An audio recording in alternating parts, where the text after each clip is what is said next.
founder of the Pema Meditation Center. Rinpoche lives in the campus, teaches in the Shambhala International, and works to translate traditional Tibetan Buddhism into English and 21st century.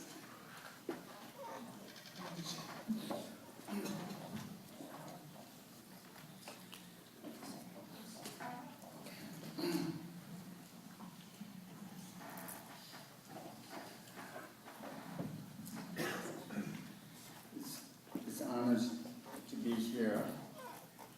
First, I want to say thank you, organizers. And I want to share a little bit of my thoughts here. I've been thinking about the way we should study and practice so that is in harmony with modern Western culture. Tibetan Buddhism includes both the teachings of the scriptures and of realization. The teachings of the scriptures should be held through study. But modern schooling can be accomplished effectively by use of the internet. This is particularly helpful since these days people that do not stay in one place for long and may potentially live anywhere in the world. The majority of people work with limited vacation in this little free time. I visualize this internet school. I see all the classes that are usually found in the traditional Sheda being offered. I see teachings from all the great teachers for the different schools available for study. Look what is available right now on YouTube. And you can see this part is already happening. In establishing an internet school, it is not necessary to accumulate a huge amount of money for buildings, materials, and so on. No matter where you live in the world, if you are interested in studying Buddhism and can connect it to the internet, you can attend internet school. Using technology, the same class can be offered in many different languages. If one established an internet school having the complete tradition of Hinayana and Mahayana and Vajrayana Buddhism, then it is a modern Shega. We receive abhishekas, reading transmissions, scriptures instructions, oral instructions, and so forth, and the presence of our gurus. Would we still receive the actual blessing of we are to receive those over the phone or through the Skype or by other similar means like DVDs? In the Tibetan tradition, this type of transmission is extremely important and vital, so we need to think about this carefully and clearly. Let me give an example. A few years ago, Khenpo Gawang, as passed away at Namdul Monastery. Shortly before his death, he asked that he be able to speak with Judith Rinpoche. Judith Rinpoche was not Namdulang, but was in the United States. Judith Rinpoche talked to Khenpo over the telephone and gave him oral instructions for dying. On receiving these pet instructions, the Khenpo felt completely at ease. He wrote down all the Rinpoche said, put into practice. And then after some weeks passed away, after passing away, his body remained in the meditation posture for 3 days. It is my belief from personal experience and a story like the one above, that through the modern technology, both students and teachers are certainly able to connect it, even when quite distant from another, and that oral instructions can be transmitted.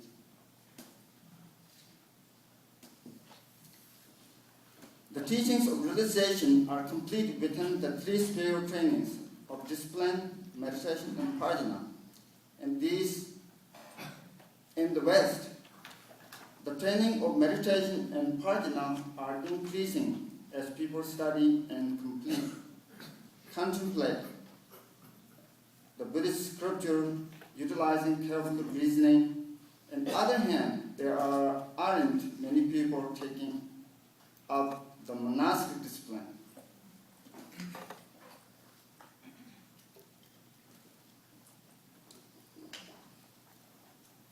It seems to me that in the West, spiritual teachers should emphasize meditation and prajna while being open to way of strengthening monasticism and the retreat. There are many people who are interested in exercising or practicing yoga to make themselves feel more comfortable physically and mentally. There are also many who are practicing meditation in order to calm their mind and have deeper spiritual connection in their lives. Additionally, there are people who are depressed, self-hated, and have other mental problems for many reasons.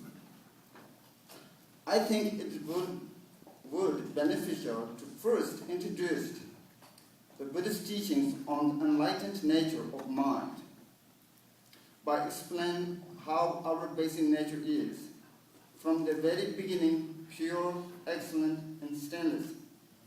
It is an antidote to self-loathing and sin nature.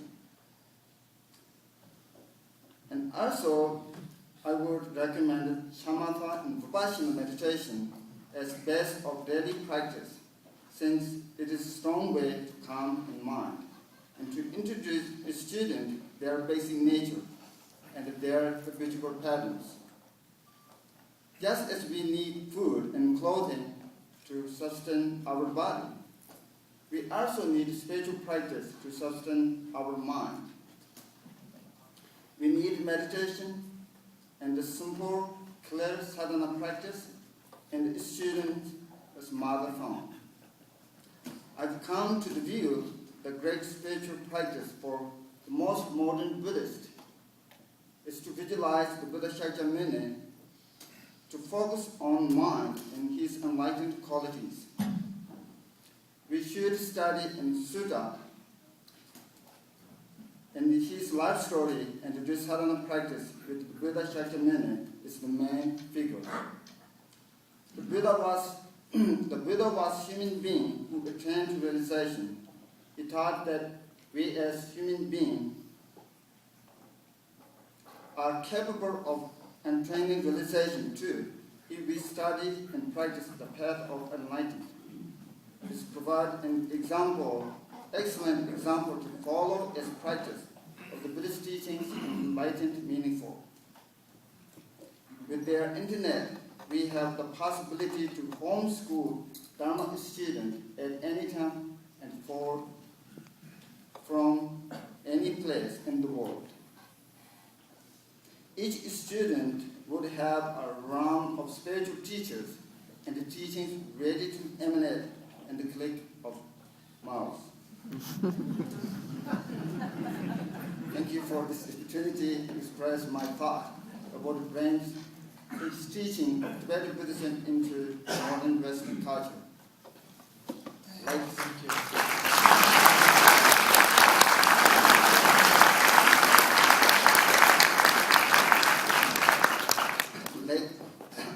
Like saving a document in the computer, I dedicate the merit of this talk to all sentient beings.